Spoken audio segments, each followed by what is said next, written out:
Бәріне сәлем, менің арнама қош келдіңіздер. Есімім Сая. Мен бұндай контентті алғашқы жазып отырмын. Пайдалы болады деп сенем. Не үшін мен жазып отырмын? Ютубта бұндай пайдалы контенттер өте аз. Кітапқа қатысты, қазақ классикасына қатысты. Мен өзім книжный клубтың модераторымын. Бізде Алматыда Хунта KZ деген оқырмандар клубымыз бар. Біз бұл клубта айына бір рет кездесеміз, кітап оқимыз, талқылаймыз, пікір алмасамыз. Одан бөлек біз өте бір жылы ортақ құрғымыз келеді, үш тілді дамытқымыз келеді, оқу мәдениетін дамытқымыз келеді. Осы жолы біз өте үлкен ауқымды шығарма оқыдық. Бұл Әбдіжамал Нұрпейісовтің «Қан мен тер» трилогиясы, және де бұл туралы ақпарат өте аз болғандықтан бұл видео арқылы сіздерге бір толық кітапқа түсініктеме бергім келеді. Алдымен авторға кішкене тоқталып өтейік. Әбдіжамал Нұрпейісов ол қазақ әдебиетінде өзіндік қолтаңба қалдырған қаламгер. 1924 жылдың 22 қазанында Қызылорда облысы Арал ауданында дүниеге келген. Жазушының қаламынан шыққан «Қан мен тер» романы бірнеше тілге аударылып, миллиондаған тиражбен тараған. Бұл «Қан мен тер» трилогиясы «Ымырт», «Сергелдең» және де «Күйреу» деген 3 кітаптан тұрады. Біз толық оқып шықтық. Бұл шығармада Арал теңізінің маңындағы балықшылардың күнделікті өмірі, күнкөрісі, орыс басқыншылығы, бай мен кедей арасындағы тап күресі және де ақпан, қазан, азамат соғыстарын қамтиды. Сондықтан бұл шығарма ауыр тарихи психологиялық роман. Жазушы негізі өзі соғысқа қатысқан. Соғыстан қайтып келгеннен кейін ол өзінің алғашқы «Курляндия» деген романын жарыққа шығарған. Ол соғыста көргенін, қаншама жас жігіттердің қыршын кеткенін бояусыз жазған.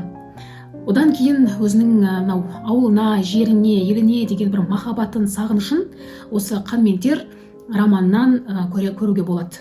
Себебі бұл шығармаға автор өзінің өте көптеген еңбегін, уақытын жұмсаған. «Қан мен тер» атауы қайдан шықты? Не үшін «Қан мен тер» деп аталады? Бұл туралы мен оқыдым. Автор өзінің берген сұхбатында соғыстан қайтқаннан кейін соғыс зардабын әлі де тартып келе жатқан ауылдарды көреді. Жесір қалған, жетім қалған балаларды көреді. Солай өзі жолда келе жатып көп ойланады. Қазақ елім, қазақ жерім, халқым қаншама азаптарды, қиындықтарды бастан өткердің. Арманың көп, мақсатың көп. Қазір не болды, не қалды деп ойланып келе жатады. Осы жолда қанша тер төгілді, қанша қан төгілді деп «Қан мен тер, қан мен тер, қан мен тер» деп қайталай береді. Міне осылай басына келген, ойына келген атауды, «Қан мен терді» қағазына жазып түртіп қояды. Бұл менің болашақ романымның атауы деп өзіне айтады. Енді трилогияның бірінші кітабы «Ымырт» деп аталады. «Ымыртта» басты кейіпкер Еламан деген жігіт. Ол жас балықшы, жетім, 7 жыл бойы бай болыс құдаймендінің жылқысын бағып жүреді. Кейін қорлыққа, азапқа шыдамай бәрін тастап, Арал теңізінің жанындағы балықшыларға келіп қосылады. Еламанның Ақбала деген әйелі бар. Алайда олар ғашық болып қосылмаған. Қазақтың ата дәстүрінде бар атастыру заңы бойынша бала кезінде олардың ата-анасы бір-біріне серт беріп, екеуін үйлендіреміз деп сол кезде уәделескен. Солай Ақбала мен Еламан қазір теңіздің жағасында отбасын құрған. Ақбаланың аяғы ауыр. Еламан күнделікті балық аулап күн көреді. Бірақ Ақбаланың түріне қарап өзіне суып кеткенін байқайды. Уақыт өте келе маған үйренеді, бауыр басады деп ойлайды. Алайда ондай емес. Себебі Ақбала кішкентай кезінде өзі сол кезде өзі көрген, білген Тәңір берген деген жігітке ғашық болған. Сол жігітпен қосылмай, әлі де көңілі сол жігітте екенін Еламан Ақбала айтпаса да ішінен бәрін біліп жүреді. Бірақ Еламанның осы жерде бір жақсы мінезі әйеліне деген көзқарасы. Әйеліне деген жақсы көзқарасы. Ақбала сезімін білдірмесе де, былай сөйлеспесе де ашылып, Еламан оған қамқор болады.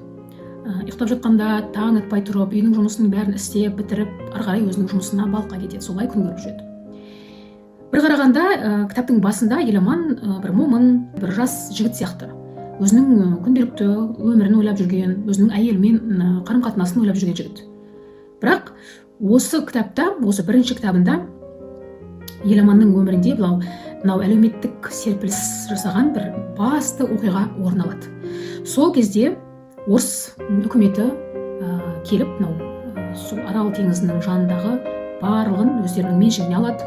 Промсолда өзінің меншігіне алады, тіпті мынау балықшылардың күнделікті балық аулайтын жерлеріне дейін тартып алады. Солай кедей балықшыларға күн көрсетпейді, басына бастайды, құл сияқты жұмсайды. Сол кезде мынау Федоров деген орыс келеді. Оны қазақтың арасында тентек шодыр деп атап кеткен.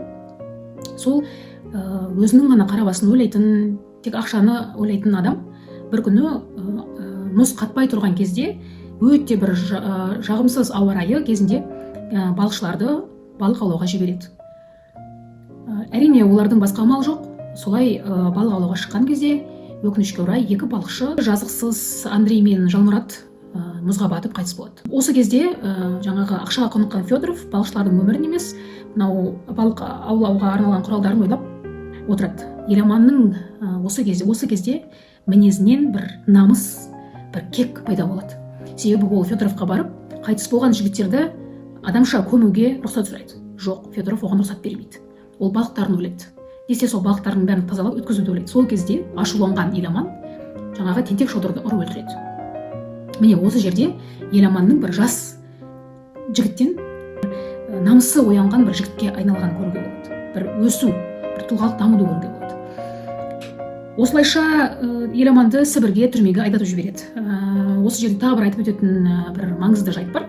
Еламанды сол Сібірге айдатып әкетіп бара жатқан кезде қолын бәрін, аяғын бәрін шынжырлап бір ауылдың маңынан өтіп бара жатады. Сол кезде бір әже көріп, енді көріп тұр ғой, түрінің бәрі быт-шыт, тамақ ішпеген, оған бір қылмыскер ретінде бір қарап келе жатқандықтан жаңағы әже айтады: "Мынау қылмыскер болса да адам ғой, тамақтандырайық, тамақ берейік" деп Еламанды үйіне кіргізіп тамағын береді. Еламанмен сөйлеседі. Сонда Еламан айтады: "Мен әдейі адам өлтіремін деп өлтірген жоқпын, солай болды" дейді. Солай Еламан айдалып кетеді. Жалғыз қалған Ақбала сол жаңағы қайғылы орын алған кезде, теңіздің жағасында, мынау теңіз көтеріліп, балықшылар бір қайғылы жағдайға ұшыраған кезде қатты уайымдап, уақытынан бұрын босанады. 7 айлық баласы әлсіз, аурушаң болып туылады. Оның есімін Әшім деп қояды. Осылай жалғыз үйде сыймай, баласын асырауға күші жоқ өзінің, бір сандырақтап кеткен жері бар. Сол кезде мынау қолы жетпеген Тәңірберген осылайша Ақбаланы өзіне тоқал етіп алуды көздейді. Солай Судырахмет деген бір кейіпкер бар. Өте мылжың, өте бір ұсқынсыз бір кейіпкер. Судырахмет солай Ақбаланың жанына келіп, осылай сөз айтып, ойын айналдыра бастайды. Әрине, қазақтың салты бойынша Ақбала күйеуінің нақты қайтыс болғанын білу керек, немесе ажырасу керек. Бірақ Ақбала оны істемей, ата-анасының дегеніне көнбей, жаңағы Тәңірбергеннің тоқалы болады. Енді ол да өзінің өмірін ойлайды, өзінің болашағын. Бұл шешімді қабылдамаған Ақбаланың әкесі Сүйеу қарт, оның анасы Ақбаладан бас тартады. Осылай Ақбаланың өмірі өтіп жатады. Тәңірбергеннен бір ұл туады, оның есімін Құдайберген деп қояды. Бұл жерде де өте бір қызықты бір мәтін бар. Мынау Сүйеу қарт отырып, мынау баласының атын Құдайберген қойыпты, өзінің аты Тәңірберген, ағасының аты Алдайберген, тағы бір болыстың аты Құдайменді, енді ұлының атын Құдайберген деп қойып, сонда барлығын Құдай береді екен, ал бізді кім береді екен деген бір өте бір керемет сөзі бар. Расымен де мынау Құдайберген, Тәңірберген деген аттарды қойғанына қарамастан, Тәңірберген өте зұлым, өте қу, барлық адамның арасында бір шоқ салып жүретін өте бір жағымсыз кейіпкердің бірі. Бір күні, білмеймін енді, Тәңірберген осы күнге дейін қол жетпеген Ақбалаға қол жеткеннен кейін ба, Ақбаланы бір сыйламайды да, Ақбалаға бір әйелім деп қарамайды да. Бір күні мүмкін сылтау керек болған шығар, болмайтын жерден ұрып шығып, Ақбаланы қуып шығады, баласын тартып алады.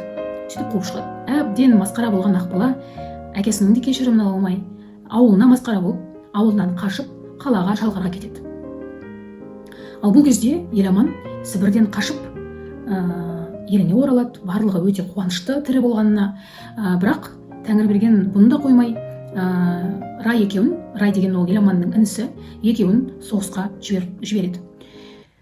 Бұл кітапта тағы бір өте керемет образ бар, батырдың образы. Бұл Қален деген батыр жігіт емес, енді батыр ер адам.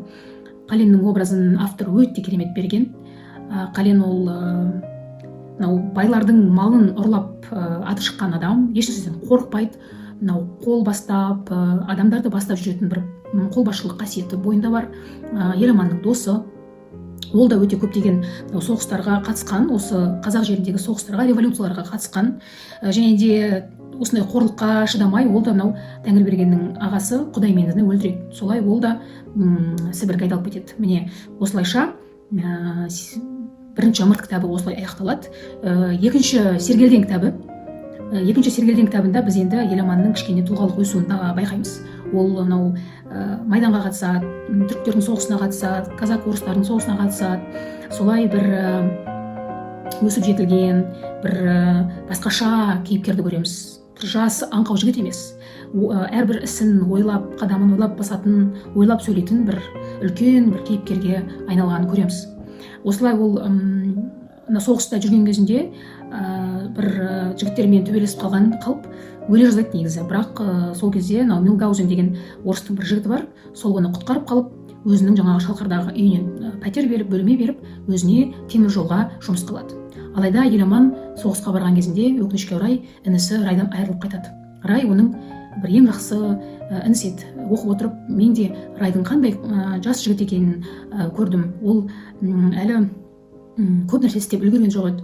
Жақсы көрген қызы бар еді, Бөбек деген. Оған да қосылмай соғыста қаза табады.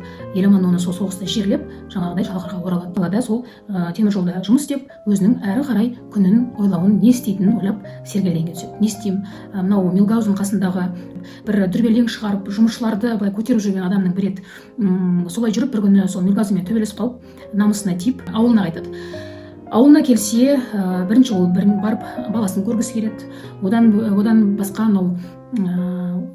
ауылда өте көптеген жаңалықтар болған кезде, Төлеу мен Қалау деген бір ағалы інілі сол басқа ауылдан балықшылардың ауылына қоныс аударып келген. Себебі олардың ана жақта ашаршылық, мал жоқ, мал қалмаған, солай олар күндерін ары қарай көру үшін балықшылардың ауылына келіп сол жерге қонады. Сол кезде Төлеу мен Қалаудың образын автор өте керемет берген. Бұл екі ағалы інілі, Төлеудің екі әйелі бар, үлкен әйелінің аты Кенжекей, одан бір баласы бар, тағы да екінші кішкентай әйелі бар, оның да баласы бар, анасымен тұрады, және де қарындасы Айғанша деген жас қыз бар. Аш, балықтан басқа ешқандай қалай тамақ жоқ, балық аулау керек, әйтеуір күнін көру керек. Бірақ Төлеу мен Қалау отырып алып, балық аулау біздік емес деп менсінбей, түске дейін ұйықтап, әйелдерін сабап, ұрып, аштан қатырып балаларын, солай күндерін көреді. Сонда мен таң қалдым Төлеу мен Қалаудың образына. Неткен қараңғы адамдар деп. Сонда жалғыз қарындасы Айғанша бүкіл үйін асырау үшін жаңағы промсолға жұмысқа тұрып, балық тазалап, балық сол енді тазалаған үшін ақша бермейді, тек балық береді, сол балығын үйіне әкеліп, бір бүкіл отбасын асырап жүрген жап-жас қыз еді. Солай бір күні Тәңірберген, тыныш отыра алмайтын адам, қасына Төлеу мен Қалауды қол астына алып алған. Солай олар байқаусызда түрікпендердің ауылына баса көктеп кіріп, малдарын алмақ болған ба, солай бүлік шығады. Бір күні түрікмендер кек сақтап, бұлардың ауылына, тып-тыныш отырған балықшылардың ауылына шабады. Әйелдер, балалар қор болады. Жаңағы түрікпендер оларды алдына салып, бүкіл жігіттерді, ер азаматтарды алдына салады, қыз келіншектерді алдына салып, әкетіп бара жатқан кезде, түрікмендердің жігіттері жаңағы Тәңірбергеннің қарындасы болды, және де Айғаншаны екеуіне үйленеміз деп өздеріне бір сыбырлап отырған естіп қалады. Сонда Айғанша намысшыл, жоқ, мен бұлай тұрмысқа шыққым келмейді, біреудің қолындағы ойыншығы болғым келмейді дейді. Сонда Тәңірбергеннің жаңағы болыстың қарындасы, жоқ, сен шық тұрмысқа, аман қаласың дейді. Жоқ деп, түнде байықтап жатқан кезде қашып кетеді. Алайда өкінішке орай Айғаншаның тағдыры қайғылы аяқталады. Ол қыз сол күйі оралмайды. Бұл жаңағы түрікмендердің шабуылынан Мөңке деген жаңағы Еламанның досы бар, 40 шамасындағы балықшы, оның әйелі Ализа. Бұл екеуінің де өмірлері, тағдырлары өте аянышты. Бұлар да жаңағы бір-бірімен көршілес балықшылар ғой. Бұл жаңағы Мөңке де сол кезде қайтыс болады. Алайда Мөңкенің бұдан да көрген азабы көп. Оның 10 баласы болды. Оның 9-ы аурудан қайтыс болды. Жалғыз тірі қалған бір баласы ауырып жатып, ол да қайтыс болады. Осылайша қанша қиындық көрсе де, Ализа мен Мөңке мойымайды. Керісінше күш жинап, әрі қарай өмір сүруге бір мағына, мән іздейді. Мөңкенің қайтыс болуы да өте ауыр тиді. Және де Төлеу мен Қалау да осы сәттерде қайтыс болады. Осылайша Кенжекей өте ақылды, өте бір инабатты, өте бір керемет образ әйел жесір қалады. Еламан бұл кезде ауылына келіп жаңағы түркмендердің шабуылынан қалыс қалып қояды, яғни үлгермей қалады. Шалқардан ауылға келе жатқан кезінде қолында бір мылтығы болған, сол мылтықты жасырып кеткен бір басқа жерде. Сонда мына түркмендердің шабуыл кезінде барып алып келемін деп кеткеннен кейін ол үлгермей қалады. Мүмкін егер үлгерген кезде мүмкін Айғанша да мөңке де тірі қалушы еді, кім біледі. Осылайша Еламанның қазіргі бүкіл ойы халқының қамы, болашағы. Бұл жерде дос және де қарақатын деген екі образ бар. Бұл ерлі-зайыптылардың образы. Дос та осы балықшылар ауылынан балықшы Еламанның досы болған, алайда мынау Тәңірберген деген болыстың қулығынан, бұның бір зұлымдығынан, бұл тыныш отырған балықшылардың ауылына бүлік салып, осылай достарды да ажыратып ұрыстырып тастаған кезі болды. Сонда дос осылайша Тәңірбергеннің жағына өтіп кетіп, Еламанмен сөйлеспей, мөңкемен сөйлеспей жүрген кезі болды. Ал қарақатын ол өсек тарататын әйелдің образы. Оның бүкіл өмірі жаңағы іші тарлықтан, көре алмаушылықтан, басқа адамдардың өміріне араласудан тұрады. Бұл да бір Судар Ахмет сияқты бір керек образ шығар. Себебі бұл қарақатынның өсегінен қаншама адамның зардап шеккені де бар. Мысалы, ұрыстырып қоятын жері бар, немесе осылай бүрткі салып отыратын жері бар. Сондықтан да бұл образды да автор бостан-бос қоймаса керек, бұндай образ керек болған. Еламан осылай жүріп, Шалқарда бір күні Ақбалаға кездеседі. Ақбаламен кездесіп қалған кезінде сен оқып отырып ойлайсың, Еламан мен Ақбала тағы да бірге қосыла ма екен, мүмкін бір үміт бар шығар деп ойлап қаласың. Бірақ мынау Ақбала енді қалада жүр ғой, не істерін білмейді, барар жері, басар тауы жоқ. Татар Темірке деген жаңағы Тәңірбергеннің бір досы деп айтсақ та болады. Және де оның Шалқарда дүкені болады. Міне сол Темірке Ақбаланы көріп жаңағы Әнуармен таныстырады. Енді екеуің бірге болыңдар деген сияқты. Бірақ Ақбаланың онда ешқандай көңілі жоқ. Әнуар қолынан түк келмейтін бір өте жуас, момын бір жігіт. Оның әйелі жоқ, 3 баласы бар. Сонда Ақбала жаңағы жігіттің қасында болады, себебі ол жігіттің үйі бар. Сондықтан Ақбала оған келіседі. Солай жүріп бір күні шаршап кеткісі келеді, бірақ жетім қалған 3 баланың көздеріне қарап аяп қалады. Себебі ол 3 бала бұл Ақбалаға өте қатты бауырбас болған. Себебі тамақтандырады, сөйлеседі, ұйықтатады. Әнуар бұл кезде енді кішігірім жұмыс істейді, ақша табады. Міне солай жүрген кезде бір күні дүкеннің алдында Еламан Ақбаланы кездестіріп қалады. Әрине жүректерінде бір ұшқын сезім пайда болған шығар, сағыныш сезімі мүмкін. Бірақ Еламан қалай мүмкін жақсы көрсе де, бірақ айтады, қайтқан көңіл, шыққан жан. Бұл дегеніміз әбден көңілі қалған адамның сөзі. Қанша жақсы көрсе де, қанша құрметтесе де, Ақбаладан көңілі қалып, енді қосыла алмайтынын осылай білдіреді. Ақбала да өзін кінәлі санайды. Барлық істеген үшін өзін кінәлі санайды. Бірақ Еламанның адамгершілігі өте мол жігіт болғандықтан Ақбалаға қолы келгенше көмектеседі. Жұмыс таба алмай жүрген кезде Еламан бір асханаға сары әйелдің қолына жұмысқа орналастырады. Ақбала ол жерде көмекші, су тасиды. Осылайша әйтеуір бір тиын тебен тауып жүреді. Екеуі сөйлеседі, бірақ бір-бірінің көңілінде ешнәрсе жоқ. Ешқандай бірге қосылу туралы бұл жерде әңгіме де жоқ. Осылайша сен оқып отырып түсінесің. Себебі осы кезде революция басталады, және де ақ пен қызылдардың соғысы басталады. Осы кезде Еламан қызылдардың жағына өтіп күреске ат салысады, қол жинайды, адамдарды жинайды, жылқыларды жинайды. Осылайша үлкен армияны басқарады. Осы жерде Еламанның бір тарихи тұлғаға айналуын көресің, батыр бір қолбасшылық қасиетін көресің, мінезінің өзгергенін, салмақты бола түскенін көресің. Осылай жүріп, жаңағы Сібірге айдалып кеткен Қален де дәл осы сәтте Сібірден қашып оралады. Қаленнің бұл кезде оралғанында өте бір ырымды нәрсе сияқты, себебі Қален жаңа айтып өттік, ол бір сарбаз, бір батыр адамның образы. Сондықтан осы сәтте Қаленнің көмегі ауадай қажет болған. Сондықтан ол келе сала жаңағы қызыл мен ақтардың соғысына қатысады. Осындай тарихи соғыс, қаншама нәрсе орын алып жатқан кезде Еламан Кенжекей деген жаңағы Төлеудің жесір әйеліне үйленеді. Ол да енді ауылдың қаншама адамдар айтады, Еламан, саған үйлену керек, сенің балаң бар, балаңа қарайтын бір әйел керек, саған да осылай жалғыз жүре берме деп айтқаннан кейін ол да жаңағы Кенжекейге көңілі түсіп, екеуі үйленеді. Кенжекей де өзінің балаларына бір әке болатын, бір қамқор болатын, бір арқа сүйейтін адам болғанын қалап, екеуі қосылады. Кенжекейдің бұл шешімі енді дұрыс шығар, себебі Еламанды қолдайтын да, түсінетін де, Кенжекейдің осы жердегі образын көріп сүйсінесің расымен де. Осылай міне соғыс басталады. Соңғы Күйреу кітабында Еламан іштей жуылып жатса, жаңағы бай болыс Тәңірбергенді кір баса бастайды. Неге? Себебі әрқашан өзін тәңірге теңеген, жер мен көкті тіреп тұрған адам ретінде көрген және де қулығы мен байлығына сенген Тәңірбергеннің дәл осы Күйреу кітабында кішігірім сөне бастаған автор күшті қылып көрсетеді. Себебі Тәңірберген енді үйінде жатып не істеймін, не істесем болады деп жаңағы жатып өзінің ауылын, әйелдерін, бала шағасын бәрін бір жерге тығып, өзі жаңағы қалаға кетіп ақтарға қосылады. Тәңірберген жаңағы ақ әскерлерді бастаған генерал Черновтың қатарына қосылып, олардың бір жол көрсетушісі ретінде өзін көрсетеді, өмірін сақтап, өзінің беделін көтергісі келген шығар, кім біледі. Бірақ бұл жолы Тәңірбергеннің осындай қулығы іске аспай қалады. Себебі Қален, жаңағы Сібірден оралған батыр Дьяков пен Еламанның берген өте бір керемет бұйрығын тапжылтпай керемет қылып орындап шығады. Яғни олар айтады, ақтар қазір Арал теңізінің жаңағы құммен жүреді, сол құмның бойындағы барлық құдықтардың бәрін жауып шығу керек деп. Осы жерде Қален дәл керек кезде, Сібірден қашып келіп, дәл осы Тәңірбергеннің жолына түсіп, Тәңірберген бастаған ақ әскерлердің жолының бойындағы құдықтардың бәрін жауып, оларды сусыз қалдырады. Дәл осы жерде қаншама жылдар бойы ала алмай келген кегін, өшін осылай бір алған сияқты болып тұр. Сонда бұл бір Тәңірбергеннің басына түскен, бір көктен түскен зауал сияқты, көзге көрінбейтін бір зауал сияқты болып тұр. Сонда автор осыны керемет көрсеткен. Автор бұл жерде Қаленнің қалай құмны жауып жүргенін көрсеткен жоқ.